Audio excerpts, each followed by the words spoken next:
നമസ്കാരം. അപ്പോ പറഞ്ഞു വന്നത് ഒരു കഥയാണ്, ഒരു സാങ്കല്പിക കഥ. ഇന്നലെ ഒന്ന് കറങ്ങാൻ ഇറങ്ങിയതാണ്. തെരുവോരങ്ങൾ താണ്ടി യാത്ര തുടരവേ തൊട്ടടുത്തായി ഒരു പിഞ്ചു കുഞ്ഞിരുന്ന് കഞ്ഞി കുടിക്കുകയാണ്. കണ്ടപ്പോൾ തന്നെ കഷ്ടം തോന്നി. ഒരു അര ട്രൗസറാണ് വേഷം, മുഷിഞ്ഞതാണ്. കൂട്ടുകാരികളൊന്നുമില്ലാതെ, ഉപ്പ് പോലുമില്ലാതെ ആർത്തിയോടെ കഞ്ഞി വാരി കുടിക്കുകയാണ് ആ കുട്ടി. അവന്റെ തൊട്ടടുത്തായി ഒരു പട്ടി ഇരിക്കുന്നുണ്ട്. ആ പാത്രമാണ് ആ പട്ടിയുടെ ലക്ഷ്യം. സ്വാഭാവികം. ഇടയ്ക്കിടെ ആ കുട്ടിയുടെ ശ്രദ്ധ തെറ്റുമ്പോൾ ആ പട്ടി ആ കഞ്ഞിപ്പാത്രത്തിൽ തലയിടുന്നുണ്ട്. എനിക്ക് സങ്കടം വന്നു. കൈകൾ വിറച്ചു, കണ്ണുകൾ ചുമന്നു. ഞാൻ കുറച്ച് മണ്ണ് വാരി ആ കഞ്ഞിയിൽ ഇട്ടുകൊടുത്തു.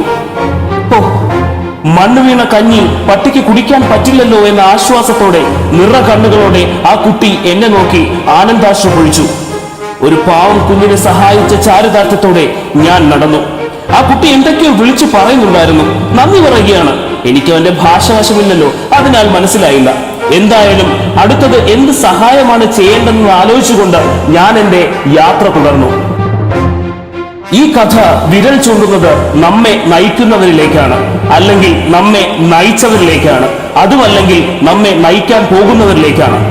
എല്ലാവരും അല്ല കേട്ടോ, എന്നാൽ പലരും അവർ ചെയ്യുന്ന പ്രവൃത്തികൾക്ക് ന്യായം കണ്ടെത്തുകയും അത് മറ്റുള്ളവർക്ക് ഗുണത്തിനു വേണ്ടിയാണെന്ന് വരുത്തി തീർക്കുകയും അതിൽ ആനന്ദ നിർവൃതി അടയുകയും മിസ്റ്റർ ക്ലീൻ അല്ലെങ്കിൽ മിസ്റ്റർ പെർഫെക്റ്റ് ആയി നടക്കുകയും ചെയ്യുന്നവർ.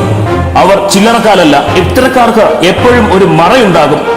നപുംസകത്തെ മറയായി നിർത്തി ഭീഷ്മരെ വധിച്ച പോലെ നപുംസക ബിരാമികളെ വെച്ച് കീശമിറക്കുന്ന മഹാന്മാർ, രാജാക്കന്മാർ. അപ്പോ മറ്റൊന്നും പറയാനില്ല. മറ്റൊരു വിഷയവുമായി കാണുന്നത് വരെ ഗുഡ് ബൈ, സ്റ്റേ ബ്ലെസ്ഡ്.